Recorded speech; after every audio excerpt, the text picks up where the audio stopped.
The focus for my senior capstone is going to be on racial inequality in hiring practices. There's a more scientific name I'll get into later, but that's the easiest way to lay it out. So a little bit of background as to why I chose this as my senior capstone. So earlier in the year, we did a book project dealing with the inequalities. And for that book, I read a book called The War Outside, which deals with Japanese internment camps. I was working on my paper, and as any high school student does, I wanted to start my paper with a quote because it's really easy to do that. And while I was researching quotes, I ran into this quote here by Wayne Gerald Trotman that says, "As long as there's racial privilege, racism will never end." At first I thought it was just a good quote and maybe a good one for my paper. But as I thought more about that quote, it made me think more, the phrase of check your privilege of sorts. Now relating this back to, who I am and my story, how I relate to this project. So I have grown up in a fantastic, family of four, a sister in nursing school, two loving parents, who have, been in the house my entire life and have grown up with, have helped me grow up. And, I can stand up here for my whole 15 minutes bragging about my parents and my family, and I could be really good about that. That's not what my project is about. But there are two family members not in this photo, and one of them relates to this topic, and that is my half-sister, Sade. This is her family photo up here. And that little girl that you see in her arms there, her name is Samaya, and that's my niece. She's really where this topic first, came to my mind. I don't remember the exact conversations, but I remember whenever, Samaya was getting ready to be born and the name discussion got brought up, there was a lot of back and forth on what we should do. Obviously we want her to have a unique name, for her to be represented by her name, but at the same time there's the other side of that. That name, Samaya, that's the first thing that you guys know about her. That's the only thing that you guys know about her as of now, and that's how you guys first form your opinions.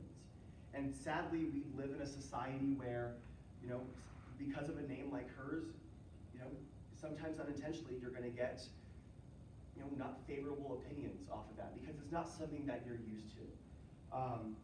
And again, that quote I showed before, and then as I continue to think about this and how it relates to Samaya, this really started to, this is where my senior capstone came from. And as I started to think about it and how that would impact your future, I started to do some research. And I found there's actually a term for this, and that term is called labor market discrimination. It's surprisingly common, even in the year 2022, which I was really surprised to see. And then while I was researching it, I actually ran into a field experiment that someone did called "Are Emily and Greg More Employable Than Lakeisha and Jamal?" A field experiment on labor market discrimination.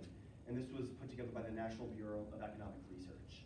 And what they found through this research is that stereotypical white names receive 50% more callbacks for interviews than stereotypical black names. Now, I think it's important to note that these resumes are very, very similar. Now, those stereotypical black names, they might have historical black colleges on their resume, and those stereotypical white names might have Catholic universities. But those prestige of the universities are the same. The levels of experience are the same. The only major difference is their name. Now, obviously, I'm an 18-year-old student in Liberty, Missouri.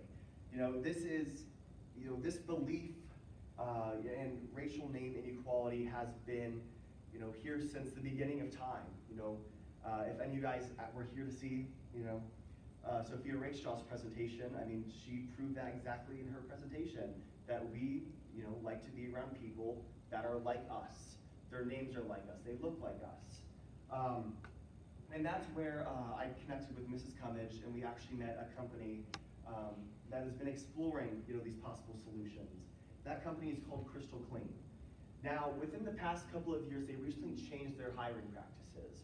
Originally, they do what a lot of companies do. You submit your resume, a few people in HR view those resumes, they eliminate the ones they don't like, and they pass them along.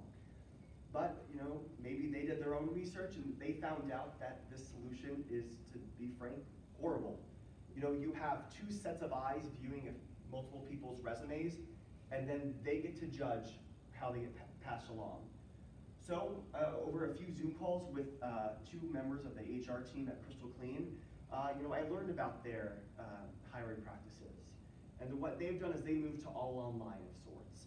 And it's not just HR that can view those resumes. It's managers of facilities here in Kansas City, managers over any facility here in Missouri, or even regional managers.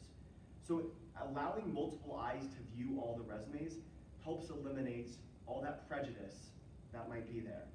And something that I do want to note with this presentation is, again, like I said, being an 18-year-old student, there's not much I can do. But something that I do truly believe, and multiple research papers has backed up, is that if you make someone conscious of something that they do unconsciously, they will make that change.